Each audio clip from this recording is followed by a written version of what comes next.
Hello, everyone, and welcome to the Contiengecy Plan Podcast. My name is Jedi Master David, and with me, as always, is Darth Austin. Hello, everyone. Yes, everyone, get ready for our All Sandy podcast. I don't like sand. It's coarse, rough, and irritating. It gets everywhere. And I killed them all! Yes, all about sand. No, we're not. I hate you. Oh, jeez. No, we're not all about sand. However, in our chapter reread, going over chapter 10 of Dark Tide 1 Onslaught of the new Jedi Order of books, Which has coincidentally been dubbed I Don't Like Sand. yes, we are calling this chapter 10, I Don't Like Sand. It's a very sandy kind of time. Oh, man. So it should be pretty fun. Hopefully you guys enjoy the podcast. Make sure, if you want to cheap plug it out a little bit here, if you want to like that Facebook page, let us know what you think of the podcast. Leave us some comments. Send us your Star Wars story. I don't know if we should do it today, but I think we both need to go over maybe we'll do that in council today. Maybe we'll just go over our Star Wars stories. Did we do that in the first episode? I think we did, but maybe we should do HoloNet, because honestly, there's not a lot of news right now. I don't remember you talking about your Star Wars movie. Maybe I did, but it wasn't as epic as going to DC. We'll go over it in possibly another episode. I'll go back and re-listen to that, because we just did Dinner with Patrons, which if you want to help support the podcast, Patreon is a good place to do that. We do our Dinner with the Patrons series where we get some food, sit down, have a conversation, random stuff, and then we post that on Patreon as a little bit of extra content and a thank you for helping us out. And by the way, we also have an email address. tcplanpodcast@gmail.com if you want to send us long-form stories or any fan fictions or, just nothing gross, please. This is why we don't have a Snapchat. Oh, I don't even know what Snapchat is. I'm old. Let me learn you. I don't know. I don't use good. Snapchat either. I know anymore. what it is. I just think it's stupid. So yeah, let's go ahead and just pop right over into Jedi Council. How's it been going this week? Food coma. This week, good. But food coma. Yeah. I don't know. This week went by pretty quick. A lot of work-based stuff. We're planning our first backpacking trip of the year, which should be fun. New territory, a new place both of us haven't been to it. So Camping 19. F yeah. Yes, and if you're interested in any of the exploits of potentially our camping stuff, and then subsequently anything else that I put on my YouTube channel, if you want to check out Dave's 45 Auto, that channel is also out there in the ether. Plug. Cheap plug. No, I like to cheap plug stuff. It's fun. So anyway, yeah, I don't know. I mean, there's been a lot of people sick at work. Oh, God, same here. I've had stomach flu, sinus infections, all kind of stuff going around. Well, you got sick a couple weeks ago, yes, and then the week after, I got sick. And we had no surplus of podcasts at that point. That was rough. No, well, yeah, that's the day we recorded on a Monday, because we were a little behind. Was that in between our sicknesses, or was that right before I got mine? I forget. I don't remember. I don't remember. It was a holiday, right? Maybe. Yes, it was. Whatever That's the only way we would have President's been Day. able to. Yeah, because we couldn't have recorded on Monday otherwise. Correct. So yeah, I mean I've already been through mine, so I'm not really fearful of that. But a lot of people, it's been going around the workplace, because the workplace is a lot like an elementary school in more ways than one. But in one way, that germs just tend to pass around the exact same as it does for little kids. You shake hands, you touch stuff, you're in the break room, touch the coffee pot, all that good kind of crap. So definitely been going around. But yeah, the backpacking, I'm actually really excited to get back out. I've got like everything new this year. And you went crazy, and I got everything hand me down this year. Well, I put some money aside, and I just got stuff that I wanted. Finally, I just sort of spent some money on myself, and trying to enrich my own happiness through money and buying things. I'm dead inside. Better buy something else so you feel that little bit of joy. No, but I did want to, get some lighter really to save my knees. But it should be a lot of fun. And yeah, like Darth had said, he's kind of picking up on some of my my Hand other me downs. Yeah, but I mean they're nice because I don't abuse things. So. Most of that stuff you've only used like 5 or 6 times. Well, in the past couple of years, the trips have been sparse, and that's something I want to change this year. So I'm definitely getting a lot more use. At least once a month. Excuse me. At Least once a month. That's the plan. So yeah, that's pretty much council. We're pretty boring. Yeah. I mean, we're just I feel like the stuff that we would want to talk about is stuff that they really wouldn't care about. So like what? I don't know. Bought an impact wrench this week. Yeah, and I'm gonna go buy the exact same impact wrench because I have a $50 gift card to the. Do you have any impact sockets? No. They had a decent set for like $60 for the deep wells. I'll have to look at that. Yeah, see, that kind of stuff would just bore the crap out of it. Long pauses. Not to prejudge our listeners, but I just don't imagine mega Star Wars nerds being car people. Hey, you never know. Again, we are. So yeah, I don't know. I don't tend to generalize because you never know. I mean, I've seen Star Wars people be into literally everything. One of the guys in the 501st is a literal NASA scientist. Fun. He's the commander of the Ohio impressive. Garrison. I mean, he literally works for NASA. And then, well, that's a nerd too, isn't it? That's not being like a grease monkey and stuff like you guys are. No, I mean, it really comprises everybody. That's the cool benefit of Star Wars. So it's kind of like what Marvel is now. Everyone likes it. Yeah, screw Marvel. No, okay. That's probably what people were saying for Star Wars back in its heyday. I haven't watched a Marvel movie since Age of Ultron. I just stopped watching them because I was just burnt out, man. I kind of like the new Spider-Man. That's about it. Not anymore. I've heard that he's pretty good, and I've never been a big Spider-Man fan.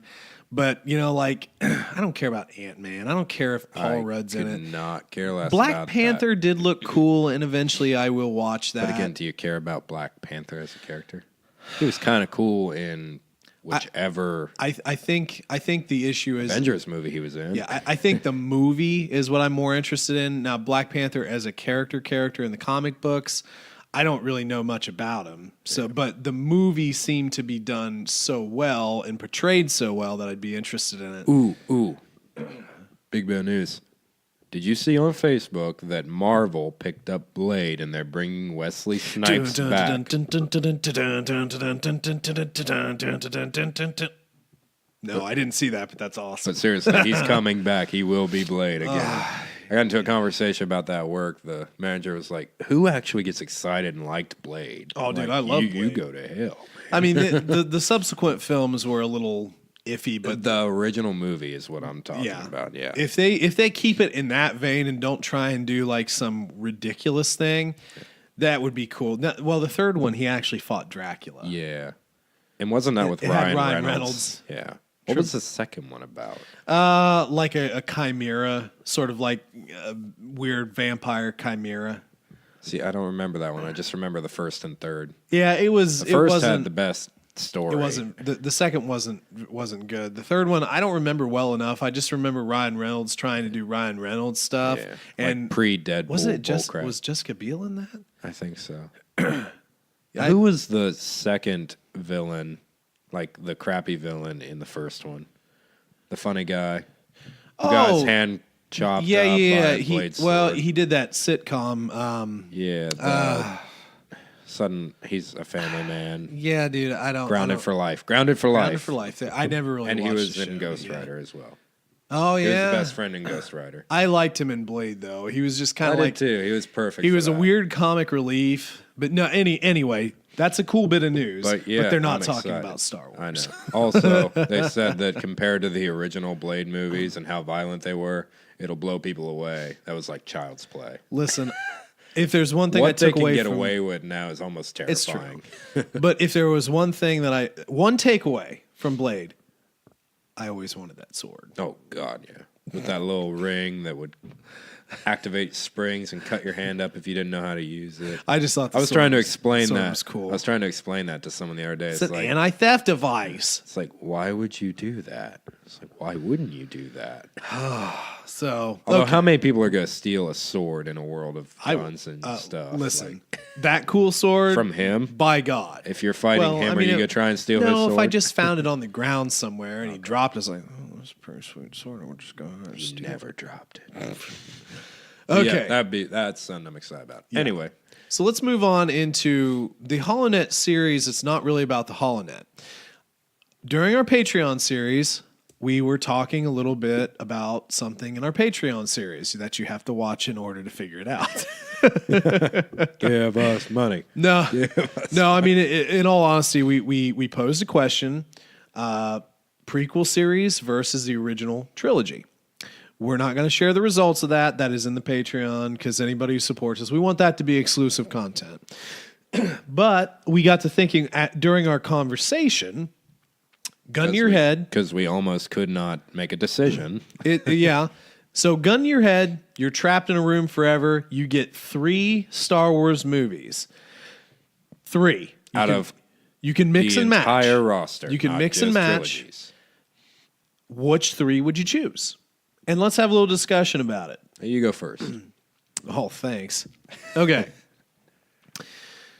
There are a couple toss-up movies. I will mention 2 honorable mentions first, and I'll give you my picks. Honorable mention number 1, Episode 1. Because I love it, and it was a big part of, being, a young kid. Honorable mention number 2, Solo. A Star Wars Story. Because I really enjoyed it. And I thought it was good. Honorable mention number 3. No, I'm just kidding. I don't have 3. The Last Jedi. No, I'm just kidding. So then let's move on. Or do you have honorable mentions? Yeah, How about 2 honorable mentions? You do that and then we'll give our choices. Well, it almost seems like blasphemy to say with this one's an honorable mention, but 6. Okay, 6 is an honorable mention. Just because it has some of the just most iconic scenes in all of Star Wars. You've already lost half the audience. Yeah. Did you have any more? Yeah. Like a number 2? I would say Rogue. Rogue One. Okay, wow. Because Darth Vader in Rogue One. Some amazing acting. It was actually some great acting all the way up till the end. It was damn good acting. True that. All right, so let's give our picks and then we'll chat about them a little bit. Do you want to go one at a time, or just shoot the load? Let's just do one at a time and not be perverted. Also, okay. So I'll do one, you do one. I'll do one, you do one. Okay. Rogue One. Solo. Episode 5. 5. Episode 6. 3. Okay. So I've got 6-5 Rogue One. You've got 3-5 Solo. Yep. Wow, controversial. And ironically, our honorable mentions were in each other's list. Yeah. Okay, so let's start with Rogue One. I loved Rogue One. Yeah, I did too. I didn't think I would. I went into that movie expecting to hate it. Really did. So I had actually stopped the Star Wars hype train for a while.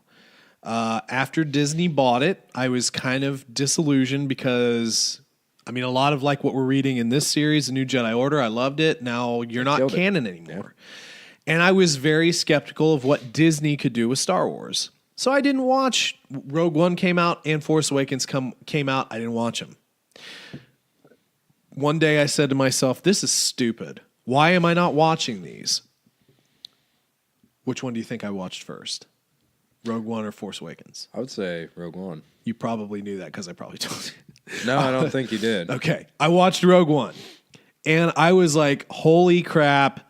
This is all going to be great. And then I watched Force Awakens. I was like, oh yeah, this is great. I saw that in theaters, and that was perfection, by the way, in theaters. Cool. Rogue One, the first time I watched Rogue One was on my phone. Like, so like the first time I watched 3. So my job at the time was we weren't doing a lot, and we were trying to kind of like get ourselves through the day, honestly. the work was just trickling in, and there was a lot of stuff going on. But anyway, so I would just flash that on there, and I remember watching it, and I came home, and I literally went to the store, bought it, and Force Awakens just for the hell of it, and I came home and just mainlined them both. Yeah. So love Rogue One. I love Jyn Erso. Cassian Andor is one of my favorite characters now. I just, K2SO, the droid, just fantastic. All around, just a great movie. And then that Darth Vader. Well, and then the Darth Vader scene was perfect. It was brutal. It was almost a bit of horror. It was a perfect end cap to that movie that was just full of so much emotion. And I remember when the first time I watched it, and so they go onto the planet, and they had that shield, and that shield closed, and I said, you know what? None of these people are coming back. Yeah, none of them. And it's just like a slow grind to killing them off. And it was emotional because I liked all the characters. Yeah.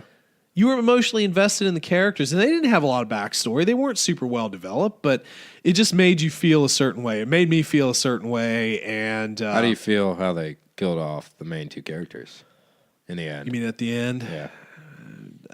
Low and different. No, I'm fine with it. I mean, it was a cute little scene. They feel something for each other, and they kind of die on a beach in a blaze of light. I'm okay with it. It's just I kind of wish somebody would have survived. Yeah, I know. Well, okay, so let's go to your third choice, which was what was your third choice? Third choice was 3. Okay, so my first choice was Solo. Let's talk Solo first. Probably the best out of all of Disney's Star Wars, in my opinion. I mean, by far. I've watched this movie 4 times now, and it just gets better. Only 4? Every time. Hey, I don't have as much time as I used to watch Star Wars. I get it. I've went from like 20 times a piece for the prequels down to now 4 times is a big deal. Yeah. Because Force Awakens I've only watched once. Oh, wow. So, yeah. I mean, I feel like they casted it perfectly. Young Lando was just amazing. I was very skeptical of that when I heard it for the first time, but I think he did a great job. All the acting was good. Dryden is the best Star Wars villain. Paul Bettany, love him. Ever. Like the most well fleshed out villain I've ever seen in Star Wars by far. I can agree. Better than Vader. I hate to say it, in a way. I like Dryden for his just pure brutality, but I also like Paul Bettany. So Paul Bettany and Sean Bean are 2 actors that I could watch in anything, and I'm instantly a fan. So I agree with you. I mean, I watched Solo opening day. I bought it as soon as it came out. We watched it together a couple times, and one in theater and then once here. Yeah, fantastic movie. That's why I gave it an honorable mention. Let's go back to 5. We both had 5. Yep. And we actually talked about this a little bit in our Dinner with the Patrons episode about why we liked 5. And in a lot of ways, for me, it's a toss-up between which one I like better, 5 or 6. Which for me, 5 is my favorite Star Wars movie. It's very close, but I usually say 6. But yeah, I mean, the opening 20, 30 minutes of that movie, I mean, you're on Hoth, A-Wings, one of my favorite ships, AT-ATs show up, you've got Luke using the Force, retrieving his lightsaber, getting away from a giant Yeti beast, Han Solo just being a good buddy, and I thought they smelled bad from the outside. Bad from the outside. And obviously seeing Leia in command. It was just such a cool movie. I don't know. What else would you say about it? Cloud City. Lando, Billy D, man. Yeah. Welcome to my city in the clouds. I love Billy D. He was cool, man. He was just cool. Han was cool, but Billy D was cool. Honestly, Cloud City's probably why I love Solo so much, because of the lore built in that. Just, what was that, like 20 minutes, half hour in Cloud City? Not even a half hour. Why was that guy running with that toaster? Whatever. Ice cream machine. Ice cream machine. Why was that ice cream machine so important? I want a movie about that ice cream machine. I feel like it held codes to the desk. Oh, goodness. Yeah, no, I agree. Cloud City was a cool place. And God, that movie just left you on such a cliffhanger. It did. I mean, that was It great. did. And Yoda. Yeah. We didn't really talk about that in Patreon. What was your opinion the first time you saw Yoda? He's just such a crazy little thing, man. It's like eating his flashlight. Eating his candy, screwing around with R2, beating him. I don't remember you. I'm senile. The seagulls attacking him. If you haven't seen that, bad lip reading. Seagulls. Stop it now. I saw Yoda the first time, like, oh my God, this thing just keeps getting better. How can this movie keep getting better? What are you? Yoda was done so well because he kind of came in as this crazy character, and then all of a sudden you realize, oh, this is Jedi Master Yoda. Yeah, Grandmaster. Yeah. It's so weird how they I could be a backpack while you... Weird Al. No, that was bad lip reading. Oh, really? I was was thinking bad. Weird Al. No, Okay. it was bad lip reading. Yeah, I love that. The Seagull song. Oh, goodness. So, yeah, 5. Oh, really great movie. So, what was your... So, you said 3 Said next. 3. Talk 3. Go ahead and go first. Nah, talk 3, man. Talk 3. Some of the best acting and the best choreography in all of Star Wars. The combat in it, the emotion, the raw emotion. I hate you! Well, I was thinking more like Obi-Wan discovering him killing the younglings, but okay. What was it? That Master Skywalker? If into the data archives you go, only data archives will you find. There was a little like cartoony video I watched one time where Anakin goes into the younglings. He's like, "Yeah, Master Skywalker," and then he like goes into like this dream. And he's like cutting flowers or something. Mm-hmm. It just, oh my God! I killed them all. You turned her against me. Oh. No, there was a lot of teen angst in that movie, but at the same time, it was young. still a great movie. And Mace. Oh, God. That was the most angry I had ever been at Star Wars was when he died. Okay, one thing I saw this week, and I was going to send it to you, and I forgot. So it was a meme, and it was, so Palpatine and Mace are fighting, and he's like, I am the Senate. And so the point was like, so it was PG-13, which technically means you can drop one F-bomb. Yeah. If you could drop an F-bomb anywhere, it was like, I am the Senate. And then here comes Mace Windu. It's like, beep, the Senate. That would have been perfect.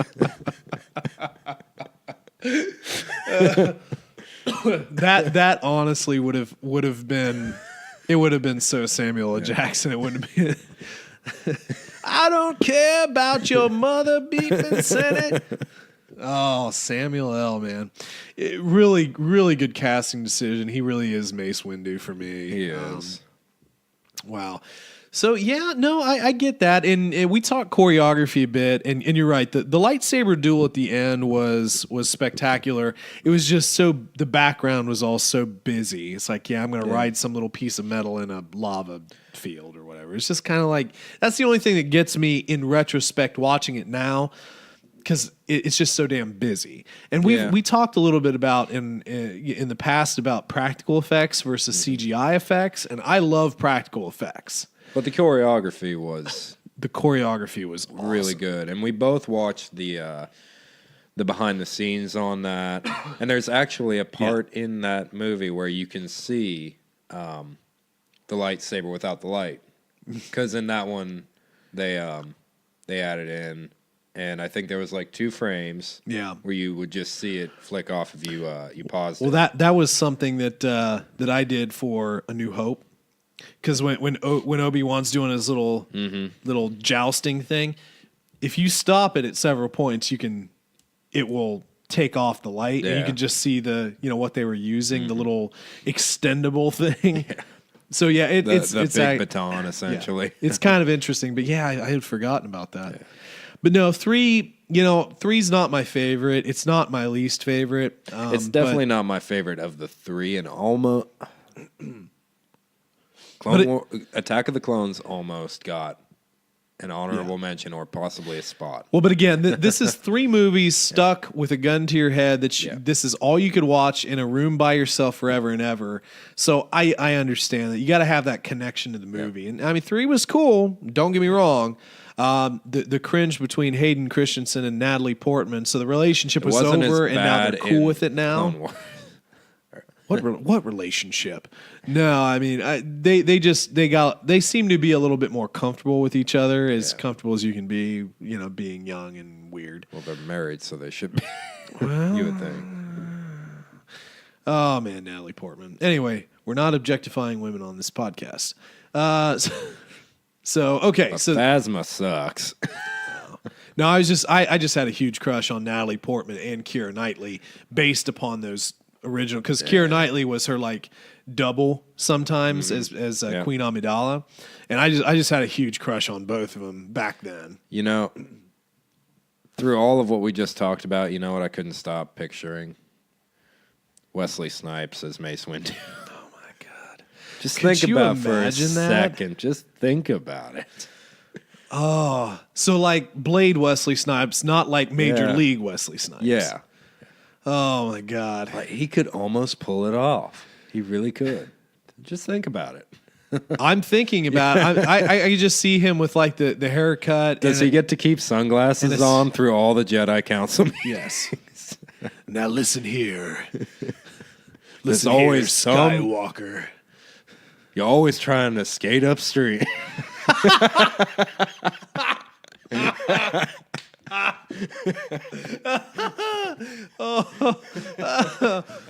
That was okay. I haven't had a real good laugh like that in a while. That was fantastic. That was a real good pull. I don't know if any of you understood that. Hopefully, you watched somebody Blade. does. Somebody I hope was laughing at that one. Okay, so let's move on to the last pick that I had. So 6. Yeah. There's very little that I think people can say negatively against 6. The final lightsaber scene between Luke and Vader being so full of emotion. Endor, the rescue. Just a little salute to R2, and they should have kept the saber scene. They should have kept the scene at the beginning of the movie where Luke was constructing his lightsaber in a cave. But they didn't. But oh man, I see you have constructed a new lightsaber. Your training is complete. Oh man, what? There's so many things to pull from that movie that are just gold. It's just so great. But yeah, I mean, I agree. It's a tough one. Like 5 and 6 for me. It really is, because I made this quote in our Patreon video where I said the prequel series made me think. Mm-hmm. The original series made me dream. And I agree with that 100%. And we both had the similar experience where we both watched through the original series first.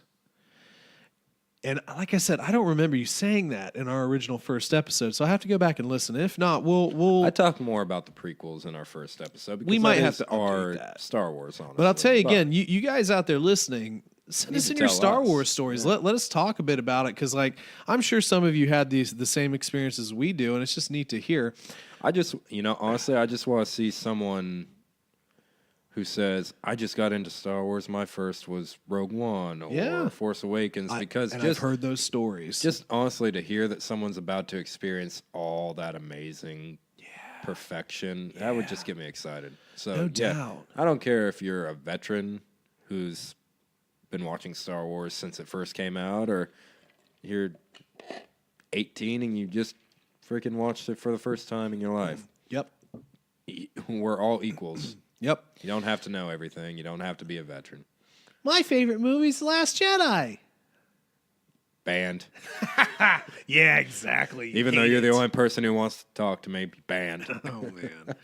I'm reporting you for having bad taste. So anyway, yeah, I like I said, we got to thinking about that discussion there, and I kind of thought it would be neat to talk about because it's a relevant question. I mean, that we're getting quite a few movies now. It's not just 6 movies; we have more than that, and there's a lot of good in there.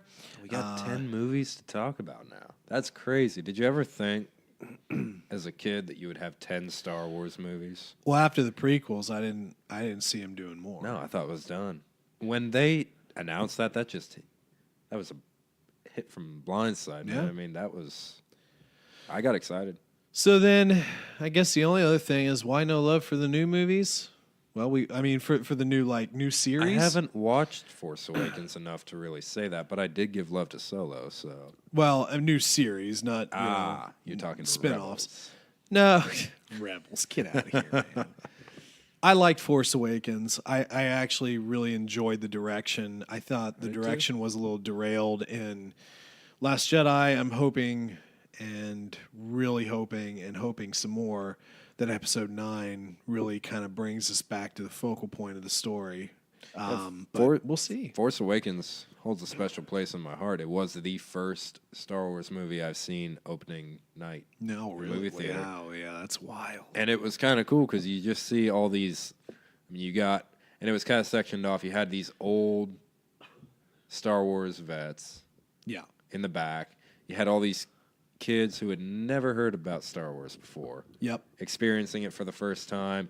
You got to hear them shouting out, "What's that?" So just things that, we wouldn't even think twice about seeing in a movie. Yep. I mean, it was a cool, fun experience. That was a somewhat similar experience when they rebooted Star Trek, the movies. Really? And I remember this one guy, he was older, probably in his 50s, wearing a Beam Me Up Scotty t-shirt. And then there were kids in the theater, just going nuts. But anyway, that's not Star Wars. It's something. Blasphemy. Oh, whatever. Space. The final frontier. The final. So anyway, ready to pop in a reread? Nope, I gotta get home. Shut your. See you guys. All right, episode 10. Chapter 10. Chapter 10. When I texted you this morning, I almost typed out the episode needs to be. Yeah, episode 10 needs to be. Chapter 10, A Song of Sand and Fire.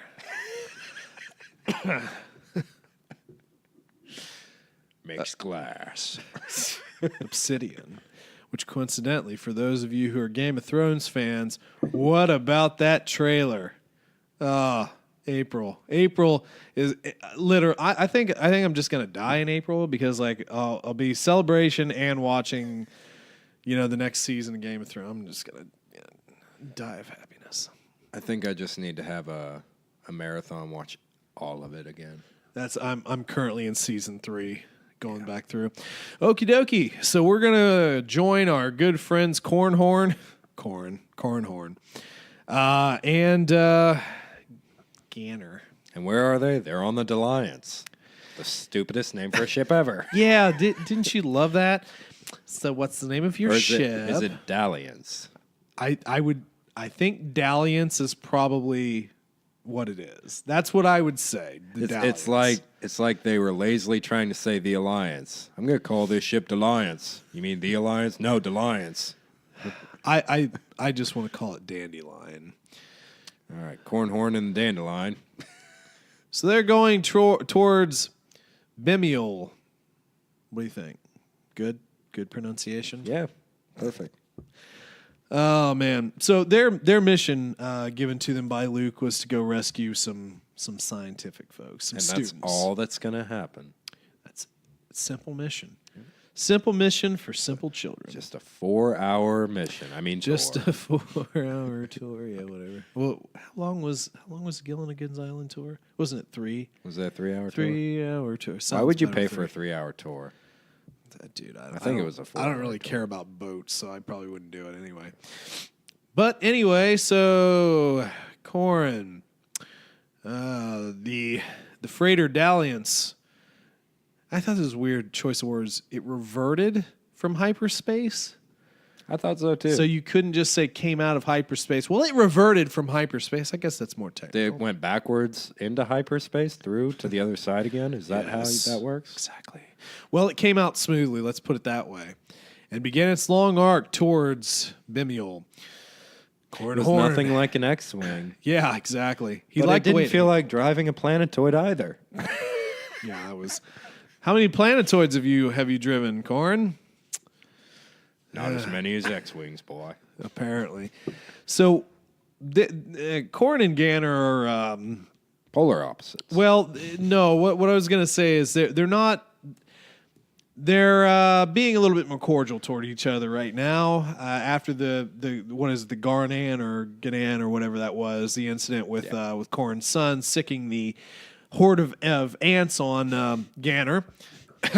So I think they've kind of somewhat got over that in a way. They're being cordial. And this is another thing that I want to talk about. So you know how people like to hear about new planets? Yeah. But we don't really go over a ton of new planets in the movies, aside from that one that shall not be named. Mm-hmm. That's what I like about these books. Yeah. There's always some new planet. So and this one just sucks. Yeah. There's nothing good about it. Well, the censors, one of them showed it as a khaki ball. Khaki. With kahaki. With slender stripes of blue. Do you think it had a lot of pockets? I can only hope. Cargo pockets. Was it a short planet? It's a cargo planet. Let's see here. Blue stripes of blue radiating out from its large oceans. In the southern hemisphere, ice caps covering either pole. Holy crap, I can't believe that. Atmosphere, something dark side, I don't care. So they see a satellite's damaged. So they can't communicate with our scientists. Kid scientists, they use them all. They took a ride on the magic school bus, right? and they took a ride on the magic school bus and found themselves on a planet full of khaki, and now we can't communicate with because the satellite's out. Well, guess what? The satellite's damaged. Yeah. So there's also a pulsar that's a little too close here.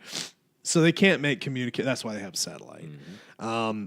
They also start talking about the planet's rotate or its path around its whatever solar system path or whatever, and they were talking about it like being at its furthest point, essentially too.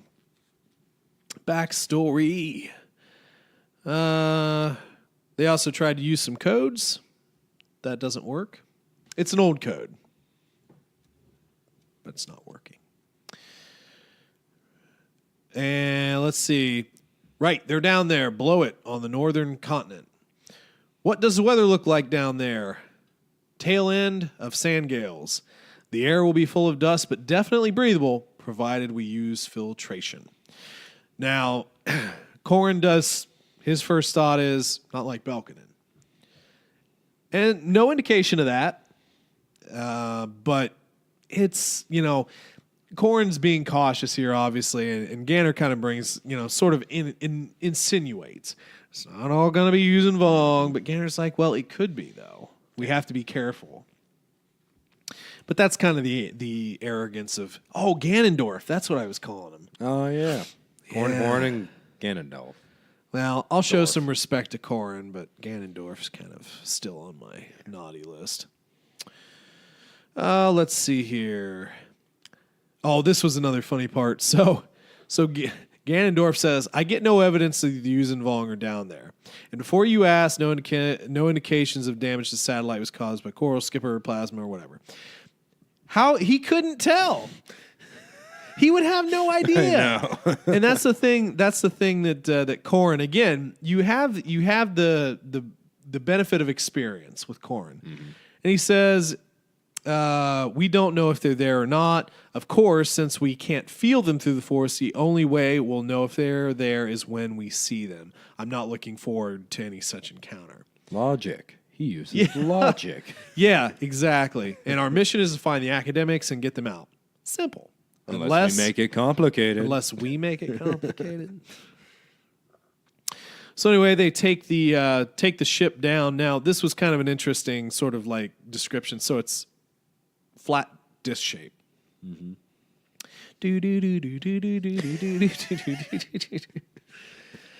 It's an alien. So, okay, let's flip pages here.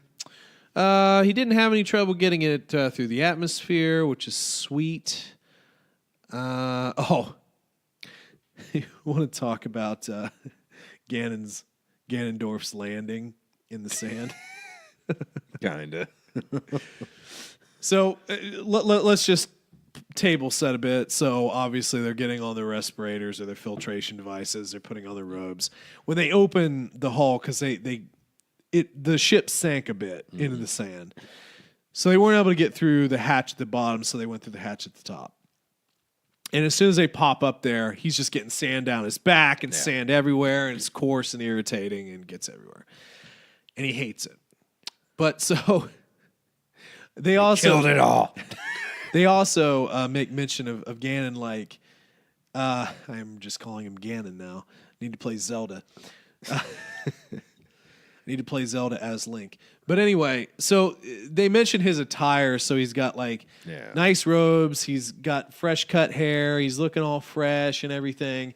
And Corrin sort of talks about it like the prototypical Jedi like pitching tool, recruiting tool. Mm-hmm. Tool. Yeah, exactly. And then so you want to talk about him jumping off the ship? Does he go about waist deep? I just want to talk about the big move that Gavin pulls.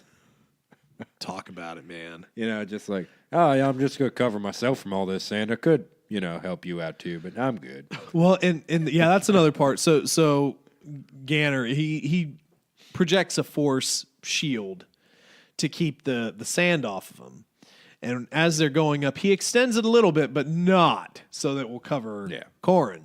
And then he kind of traps it to his body, to keep it. But the first time Ganon jumps down off the ship, he goes about waist deep in the sand and pops back up. So this is where you put a little common sense and a little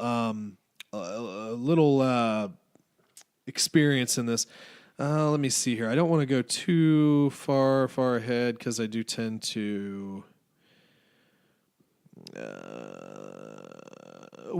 They do talk about life here a little bit, probing for life. Mm-hmm. Do you feel any life? And Gander says, life, yes, human, no. Fairly small life forms, nothing to worry about. Right. Oh, another thing that kind of just shows Corrin's experience just in general. Gavin's like, well, why don't we just use the speeder bikes? And Corrin's like, because it would be covered in sand, it would just stall out right away. Yeah, correct. That's a little bit later here, but I'm going to go ahead and pop to just get to where I was. Yeah, so he does ask about the speeder bikes. Nope, dust too fine. The engine filters pull out of the air. They'll just stall. And so he's like, well, what are we going to do? Well, we're going to walk. What? But. And so then Corrin leaps down in here, and he doesn't sink into the sand. And then here's you don't have enough ability in the Force to. Yeah. How did you? You don't have enough ability in the Force. What a dick thing to say. Again, it's like he's completely and consistently underestimating Corrin. It's like, listen, man. The guy can do stuff. He's a Jedi for a reason. He might not be able to levitate stuff as well, but he's probably a much better duelist than you too. Well, he has an attunement here. So, but he can jump on the sand. Yeah. We'll give him that. So Corrin basically has to tell him how to get through the sand, which is fantastic.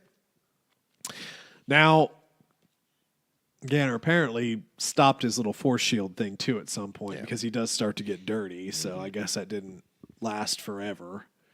Dude, could you think about that? So you're just in a normal day, it just starts just blasting rain. You just force shield. Wonder how long you could keep that up. How much energy that would expend. That'd be interesting. But of course, Corrin does make an observation, and in his opinion, that's no better than his son sicking the ants on Ganner. Yeah. It's not the same. But it's using the Force for like such a trivial pursuit. Yeah. And in a way, I get it. I don't feel it's the same, but I understand his point. Still kind of an issue in a way. Yeah.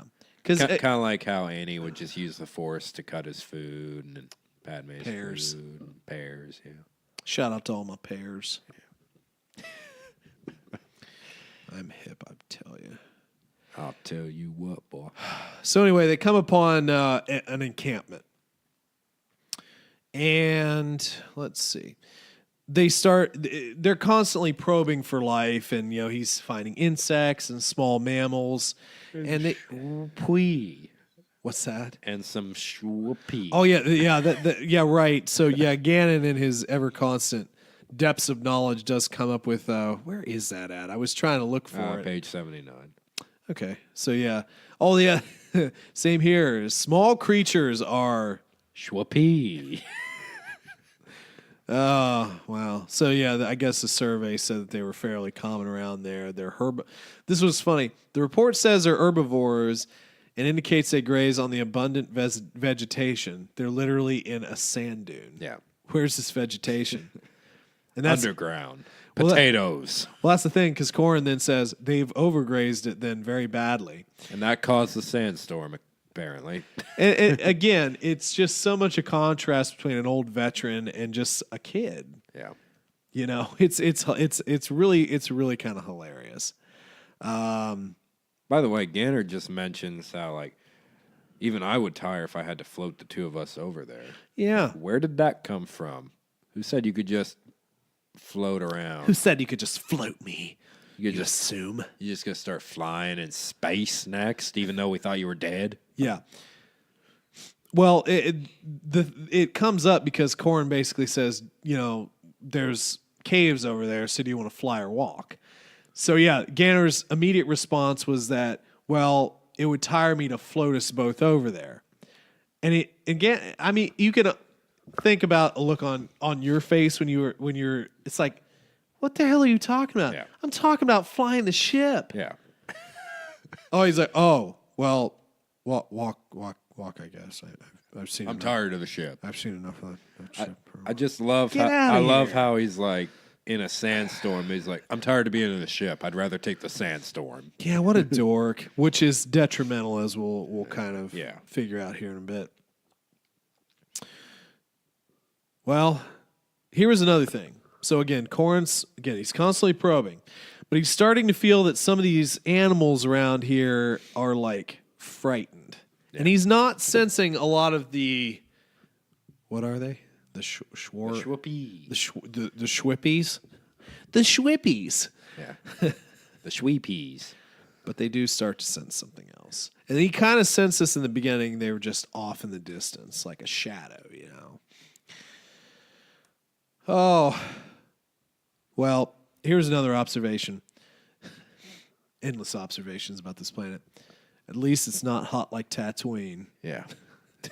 So it's colder. And I think I would take Tatooine over this. That was, again, in reference to its orbit. Yep. It's further away from its heat source, so it's a little colder. So I just imagine this band of sandstorms all around the planet, and then beaches afterwards, and then polar ice caps. Yeah, that's an interesting. That's literally how they describe this entire planet. Yeah, it's kind of interesting. Should have thought of bringing water. Derp.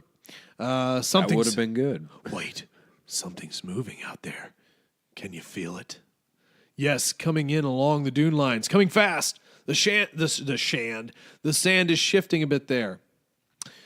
Well, Corrin turned and fingered his lightsaber. Tee.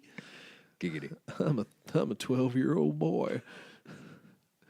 Oh, the sand moved ever so slightly, falling from the crest of the dunes and down. He sensed the life form speeding within the lighter, dustier layer of sand near the surface. It burned brightly in the Force, which was interesting. Burned brightly in the Force, almost blindingly in its intensity as it raced closer.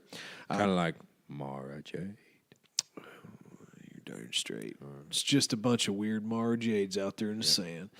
Corn took Blood rush. Corn took a half step back by reflex and tamed down his sense of the force.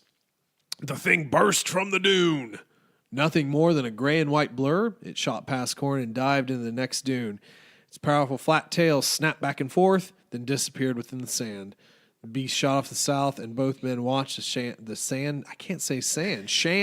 The shandy shift in its wake. Wasn't until Ganner turned to look at him that Corn felt the stinging across his left thigh. He got cut. Yep. Not bad, though. But it could have been bad. Could have been a chunk out that thigh. That's exactly right. Is it bad? No. But it could be. It's coming back. So there's multiples. Maybe 3. I think they're kind of looking at 3. here. Run for the rocks now! Run to the hills. I don't know if this made you think about it, but I remember watching Tremors. And this made me think of Tremors. Run to the rocks! I just wanted to go, it's like going to the basement with that gun dude and Reba McEntire. Yeah. So we can shoot it. I still love the first one. Not anymore. I still have a special place for the first one, though. That was fantastic. Kevin Bacon. What about the remake? No, they were horrible. Okay. The subsequent ones were all bad. I think They Kevin made a TV series about it, too. Yeah, that's true. I think Kevin Bacon stopped. I think he only did the first one. Yeah. And but yeah, the first one was good. The rest Is Kevin of them were kinda Bacon crappy. still alive? Does he do anything anymore? I'm pretty sure He I had a think he's TV still show about a serial killer, and that was the last I heard of him. alive. Dude. Now I have to go look up his Kevin Bacon alive. Continue reading. Yeah. Okay. So Sweepies. Well, these aren't the Schweepies. Let's see here. Well, again, Corrin and Ganner are fighting the creatures. Let's see. Things. The thing. The thing burst from the dune and dove straight at him. Corrin ignited his lightsaber and brought it up and around in a parry. The sizzling silver blade. Well, we'll get more into that. There's more. Jedi. Silver caught the creature behind the jaw and right in front of its shoulders. He gave him a nice little smile at what should have been a neck. Gray fur combusted into acrid smoke. Ugh, it's all dusty. And black blood splashed over the sand. Blood rush. Yeah, well, he had a blood rush. The creature's head snapped at Corrin's leg once and then kept snapping and rolling across the ground until life drained from it. The body stuck halfway in the dune, whipped its tail back. It whipped its tail back and forth in slackening slashes. Now watch it whip. Now watch it die now. Yeah, that's true. The creature's snout was long and tapered back into a wedge-shaped skull that was entirely covered in chitin or keratin, like fingernails. Okay. Two different things. Wedge-shaped skull that was entirely covered in basically fingernails. Yeah. That is super weird. So it's like a scaly dragon thing. Yeah. But more thicker and polished and smooth by moving through the sand. It has like a face shield. Yeah, essentially. Well, it would kind of need it. Imagine hair. Yeah. It would just be a naked mole rat. Yeah. Short but powerful limbs sprouted long claws clearly designed for digging. The creature's gray fur was little more than down except for, so it's like a bird. Yeah. For a fringe at the back of the skull, and a long flat tail was covered with keratin scales. I want to see this creature. It's just a big fingernail. Yeah. Yeah, it's kind of a cool sounding carrot. Do we ever get a name for it, you think? I don't think. like Well, to Google I imagine we will once we find. Oh, they do at the end of it. Okay, we'll get there. Now, the other thing that struck him, aside from the appearance, which is interesting because he's devoting a lot of time to studying this creature in the heat of battle. He's just like, well, he looks like a giant thumb face with a tail. Is that chitin or keratin? Oh, crap. Yeah, exactly. Well, the other thing that hit him was the smell. Smelled like vapor from a rotting Ronto meat mixed with the sourest ale and harshest cigara. he'd ever tasted. He choked back the desire to vomit and didn't terribly mind the scent of his gourd burning the creature's odor from his nose. Okay, so, yeah. Smelly creature. Yeah. You think it ever just takes a bath? He's digging in sand. Sand bath. Sand bath. Sand blasting. He gets sand blasted dirt off. Sand blasted. He's out there getting pitted, man. Sand pitted. Let's see. The body's still thrashing, so it's like a snake thumb thing. I just imagine him like inspecting the head with the body in the background, still thrashing about with good old Gandalf fighting in the background against two of them. Like, shit. Listen, we have to make the distinction. It's It's Ganondorf because we don't. Gandalf's good. Ganondorf's bad. We gotta make that differentiation, man. God, it's Ganondorf. Anyway, you gotta play into my jokes. Now this was cool. What if he ends up being good? Well, then we can rename him later. This is what was kind of cool. Okay. Yeah. He skidded to a stop, then lunged back at one dune. As he did so, he twisted the grip of his lightsaber, cutting dual phase, cutting in the dual phase function. His lightsaber blade doubled in length. Wouldn't we all like that? And went from silver to purple. Silver to purple. He got that purple going. It sparked as he plunged it in deep in the sand and skewered one of the things. The sand immediately boiled as the creature writhed out its last of its life. Old style Jedi indeed. Okay, listen. That's freaking cool. Okay, so I read that like 5 different times. So you just whip your lightsaber out and just make it bigger and thicker and it's sparking and it's changed its color. Yeah, that's cool. I'm in. He's got some tricks. Oh, the Corellian Jedi flattened as the second creature burst from the dune to his right and dived down. The attack tore a strip of his cloth from his tunic, but missed scoring flesh. Oh, let's see here. So we're fighting. I'm just going to pop in here a little bit. I do want to read one last line in this before we get towards the end because we're actually getting pretty close. Yep. The beast arced from dune crest to dune crest like fish leaping from the waves and let loose an undulating little cries that made them sound like feral R2 units on a rampage. Do R2s go feral? I got a fantastic vision in my head of a bunch of rusty old R2 units just out in the dunes. Now I just want to make a fan fiction of R2 discovering all these and eventually, becoming their leader. Shoot, what was that Will Smith movie that was like that? He had the robot friend and they went to like some bridge and there was a bunch of storage containers with other robot friends. iRobot. So that it's the R2 story. So he's Sonny. R2's Sonny in this. Why not? Okay.